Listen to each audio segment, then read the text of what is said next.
سریر صاحب D G NAB کے پی سے رابطہ کریں اور کل 12 بجے میرے ساتھ ان کی میٹنگ ادھر فکس کریں.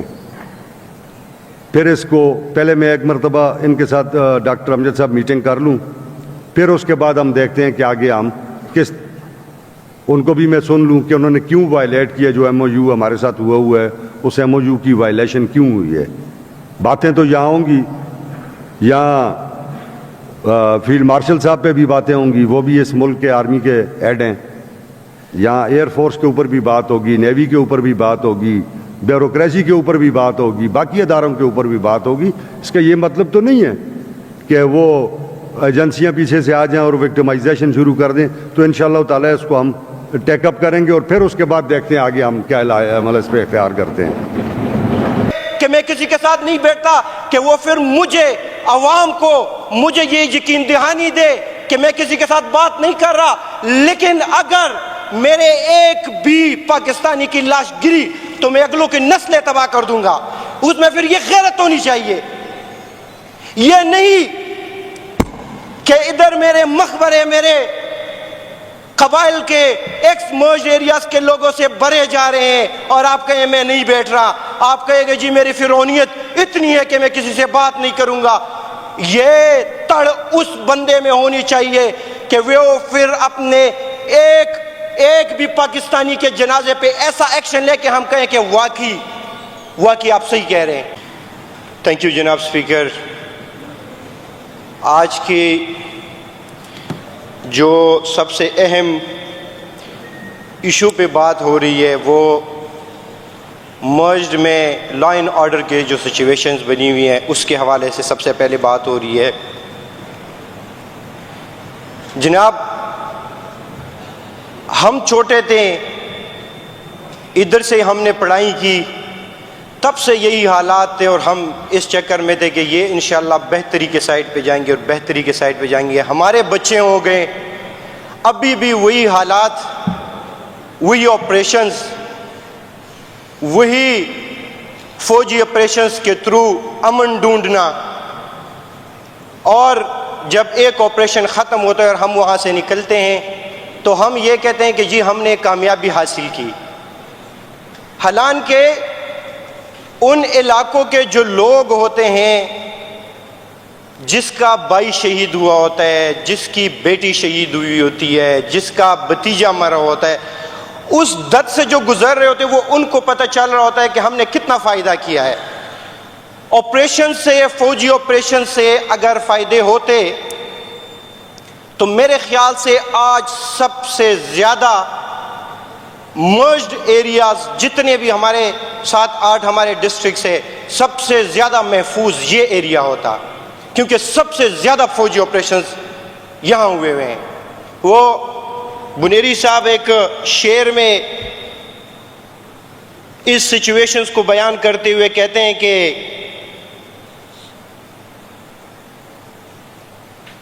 پورا صدی جنگ وشو د تباہی جنگ وشو,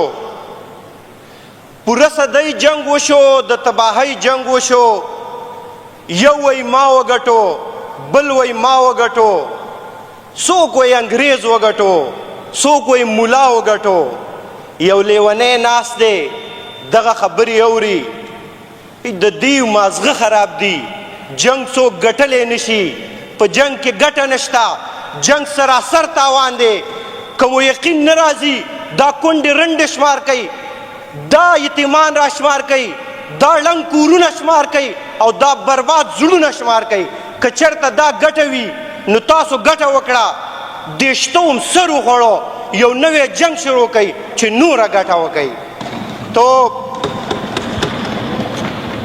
اسپیکر صاحب ہمیں اپنے لیڈر سے کیوں اتنا پیار ہے, جناب عمران خان سے ہمیں اتنا پیار کیوں ہے؟ یہ باقی سارے بھی لیڈران ہیں, چیف آف آرمی سٹاف بھی جو ہے وہ آپ سمجھے کہ اسی مٹی کا بچہ ہے.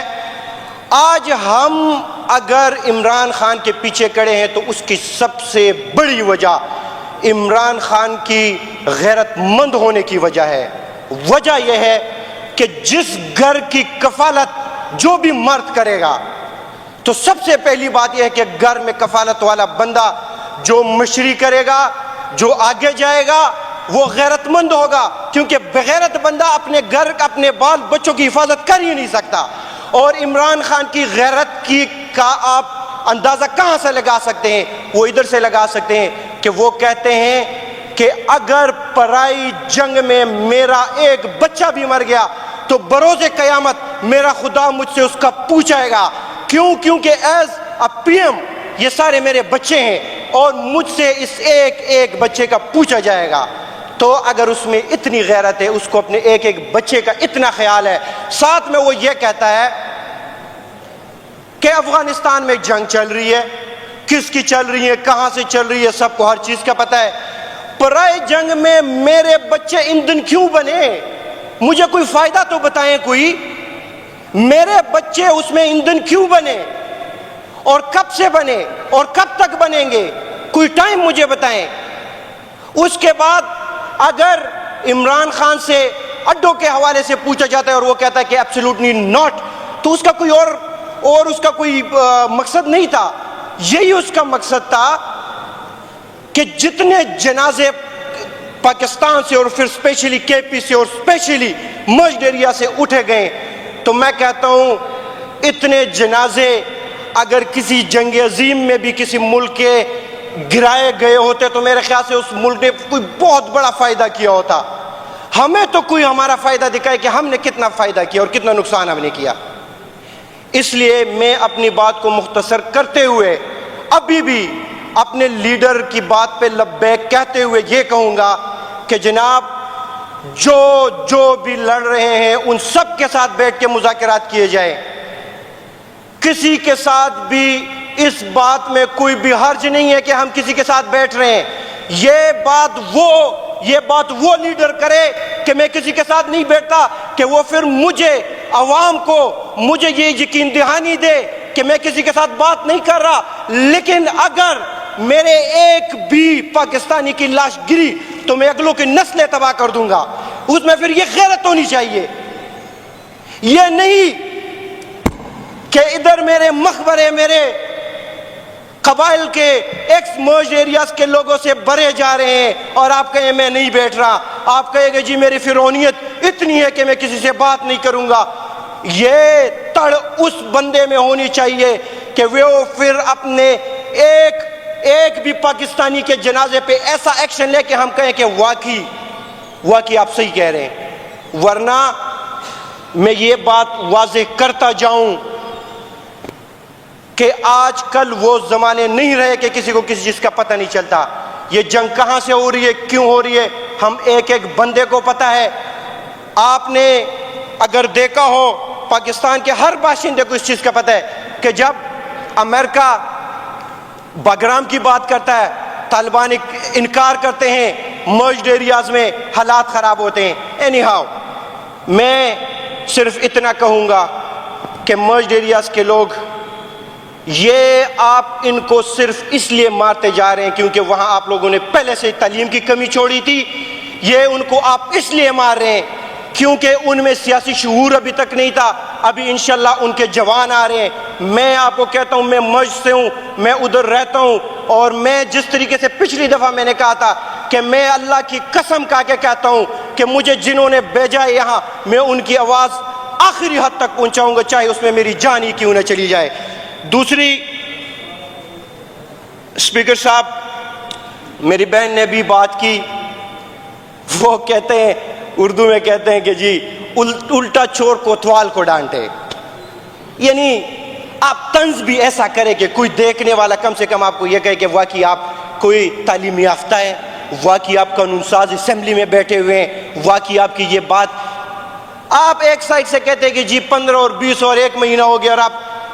کابینہ نہیں تشکیل دے رہے ہیں، دوسری طرف آپ قانون کی دھجیاں اڑا رہے ہیں۔ یہ تو ہر سی ایم کا حق ہوتا ہے کہ وہ کسی بھی ٹائم جا کے جیل میں کسی سے مل سکتا ہے، لیکن وہ بات چھوڑیں، اس بیچارے نے تھرو پراپر چینل پنجاب کو لیٹر لکھا، سی ایم صاحب نے تھرو پراپر چینل فیڈرل کو لیٹر لکھا، اس کو بھی مد نظر رکھتے ہوئے آپ دیکھیں کہ اس کے بعد وہ چلا گیا وہ کورٹ گیا اور کورٹ میں چیف جسٹس خود بیٹھے ہیں اور وہ کہہ رہے ہیں کہ جی سی ایم صاحب کو جو ہے نا اس کی ملاقات کروائی جائے. اور اس کے بعد بھی میں ٹاک شوز پہ دیکھ رہا ہوں کچھ بے ضمیر میں کہتا ہوں کہ یہ لوگ رات کو یہ ٹاک شو واپس دیکھتے ہیں کہ نہیں دیکھتے ہیں. وہ پھر بھی یہ کہہ رہے ہیں کہ جی سہیل افریدی صاحب جو بات کر رہے ہیں کہ اگر اس کو ٹکراؤ کہتے ہیں تو میں بار بار ٹکراؤ کروں گا اور آپ قانون پہ جائیں. او بھائی آپ جو چیف جسٹس کی بات کو نظر انداز کرتے ہوئے اور سی ایم باہر جیل کے باہر بیٹھا ہوتا ہے اور پوری دنیا یہ تماشا دیکھ رہی ہوتی ہے, آپ اس کو اپنے لیڈر سے نہیں ملا رہے. اور اس میں حرج کیا ہے؟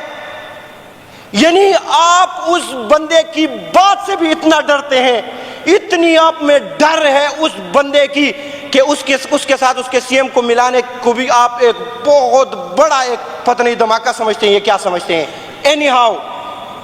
میں یہ کہتا ہوں کہ اگر کوئی تھوڑی سی بھی شرم و حیا رہتی ہے تو کل سی ایم صاحب انشاءاللہ جائیں گے اڈیالہ جیل. میں ادھر سے یہ کہتا ہوں کہ جو گئے گزرے وہ چپے تو چھوڑیں, اگلے والے ہم شمار کریں گے کہ آپ قانون پہ کتنا ڈیپینڈ کرتے ہیں اور آپ کتنے قانون ساز ہیں. اس کے ساتھ اسپیکر صاحب میری لاسٹ ایک ریکویسٹ ہے, اور میرے خیال سے یہ آج پورے پختونوں کے سائڈ سے جو ہے نا یہ آواز ہے. ہم یہ نہیں کہتے کہ آپ افغانستان کے باشندوں کو یہاں سے نہ نکالیں جن کے پاس ویزے نہیں ہیں یا جو غیر قانونی طور پر یہاں رہ رہے ہیں, آپ نکالیں. لیکن کوئی بھی بندہ ایسا نہیں کرے گا کہ اپنے ساتھ اپنے گھر میں کسی کو 20-25 سال رکھ لیں, ان کو کھانا کھلائیں, ان کو پلائیں, اور آخری دن ان کو جو ہے لاتے مار کے ایسا بگائے کہ وہ بندہ وہ آپ کے 20 سال کا احسان بھی نہ مانے اور جاتے ہوئے آپ کو گالیاں بھی دے. ہم نے ان کی دیکھ بھال کی ہے, ہمارے ساتھ یہ یہاں رہے ہیں, ہمارے ساتھ ان کے بچے پیدا ہوئے, وہ بڑے ہوئے, ان کے بچوں کے بچے پیدا ہوئے ہیں یہاں. میں یہ کہتا ہوں کہ اسلام کا تقاضا ہے, بین ایز اے پاکستانی ہونے کا تقاضا ہے کہ ان کو ٹائم دے, ان کو طریقے سے بلائیں. ان کو اعزاز دینے کے لیے ایک بریگیڈیئر لیول کا آفیسر, ایک ہمارا چیف یہ ہمارے کمشنر کے لیول کا آفیسر, اور ساتھ میں خیبر کا ڈی سی, وہ ساتھ جائیں اور بارڈر کے پاس طورخم میں ان سے مصافحہ کر کے ان سے معافی بھی مانگے. ان کو یہ بھی بتائیں کہ ہم نے آپ کو اتنا سال پالا پوسا, آپ جائیں, آپ کاغذی ڈاکومنٹڈ وہاں سے دوبارہ تھرو پراپر چینل ہمارے لیے اپلائی کریں. ہمارے سائڈ سے اگر آپ کو ویزا اپلائی ہوگا تو آپ دوبارہ آئیں, ہم آپ کو پھر سے ویلکم کرتے ہیں. اور ابھی کے لیے ہم معذرت خواہ ہیں کیونکہ آپ بغیر کاغذات کے ادھر نہیں رہ سکتے. جس طریقے سے نکالا جا رہا ہے, تو میں آپ کو یہ ایک بات بتاؤں, اسپیکر صاحب جو ابھی تک جو نفرت کی آگ بھڑک رہی ہے, آپ یقین مانیں مجھے کوئی لاتے مار کے اگر میرے گھر سے نکالے, وہ میرا ابا ہی کیوں نہ ہو, خدا کی قسم میں جب تک زندہ ہوں گا میرے لیے اس کی جو ہے نا وہ نہیں, میرے دل سے نہیں نکلے گی. تھینک یو جناب, تھینک یو.